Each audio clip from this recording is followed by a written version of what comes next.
নমস্কার, জয়গুরু সবাইকে। এই চ্যানেলে আপনাদের অনেক অনেক স্বাগত জানাই।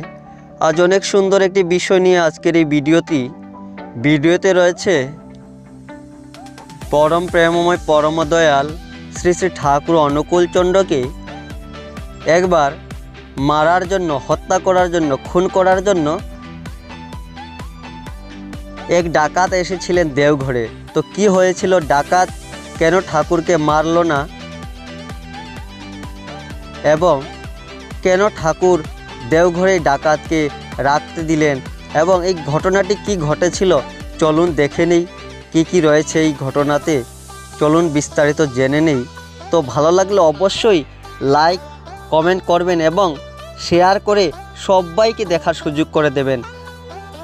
অনেক অনেক শেয়ার করবেন সবাইকে এই ভিডিওটি। তো ভিডিওটি শুরু করা যাক।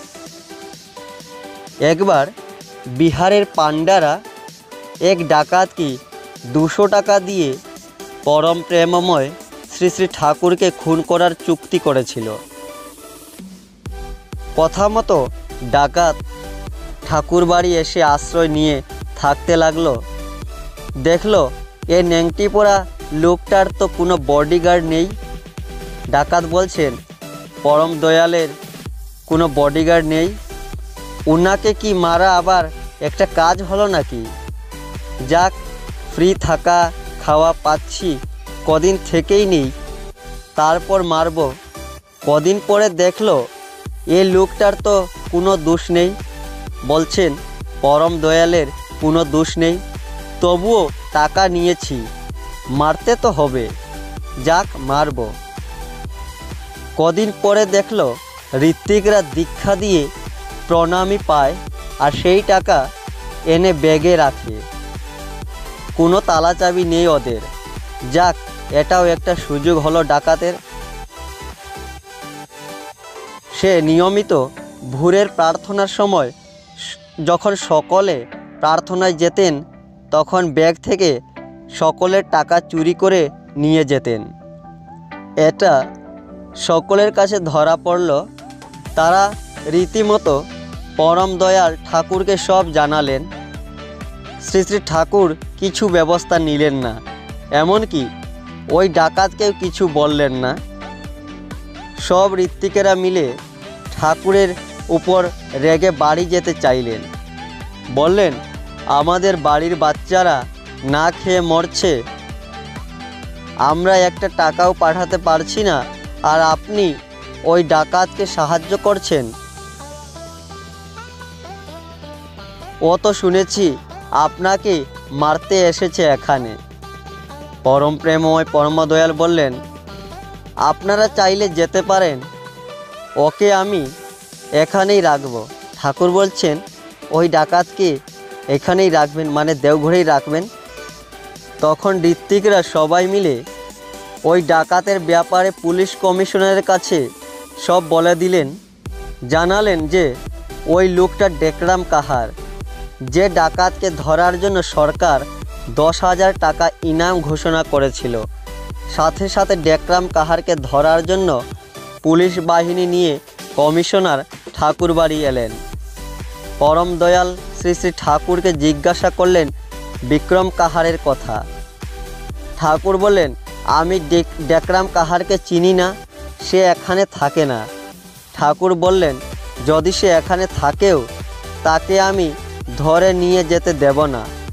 তখন সকল ঋত্বিক দাদারা মিলে ঠাকুরের বিরুদ্ধে প্রতিবাদ করে বলল, আপনি কেন তাকে আশ্রয় দিচ্ছেন? আমাদের বাড়িতে সন্তান, পিতা, পুত্র, স্বজন আছে, তারা না খেয়ে আছে, আর আপনি ওই ডাকাতকে রেখেছেন। আমরা চললাম। তখন পরম প্রেমময় পরম দয়াল শ্রী শ্রী ঠাকুর চিৎকার করে বললেন, ওরে, তোদের তো বাবা মা ভাই বোন সকলে আছে, ডেকরামের যে আমি ছাড়া আর কেউ নেই। ওকে আমি ছেড়ে দিলে ওকে যে মানুষ মেরে ফেলবে, এই পুলিশ তো ওকে মেরে ফেলবে। তোরা চলে যা, আমি ওকে নিয়ে থাকব। সব ঘটনা ডেকরাম কাহার পাশ থেকে লুকিয়ে দেখছিল। তখন ডেকরাম কাহার চিৎকার করে এসে পরম দয়াল পরম প্রেমময় শ্রী শ্রী ঠাকুরের পায়ে পড়ে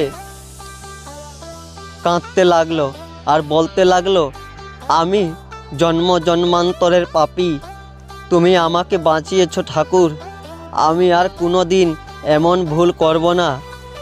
তখন ডেকরাম কাহার ঘর থেকে সব টাকা কড়ি এনে ঋত্বিকদের দিয়ে দিলেন আর তার পাঞ্জা হলো ওই দিনই।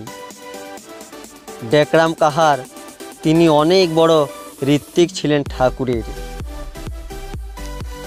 কি ডাকাত পরম প্রেমময়ের পাঞ্জা পেলেন, এরপরে বড় ঋত্বিক হলেন। তো দেখুন, পরম দয়ালকে মারতে এসেছিলেন ডাক্তার ডেকরাম কাহার, পরে পরম দয়ালের আশ্রিত হয়ে পরম দয়ালের পথে হাঁটতে লাগলেন এবং লোকদেরকে সৎনামে দিতে লাগলেন। তো আজকের এই ভিডিওটি এখানে শেষ করছি। অবশ্যই শেয়ার করে সবাইকে দেখার ও জানার সুযোগ করে দেবেন। দয়ালের আতুল রাঙা শ্রীচরণে আপনাদের সবার মঙ্গল প্রার্থনা জানাই। জয় গুরু, বন্দে পুরুষোত্তমম।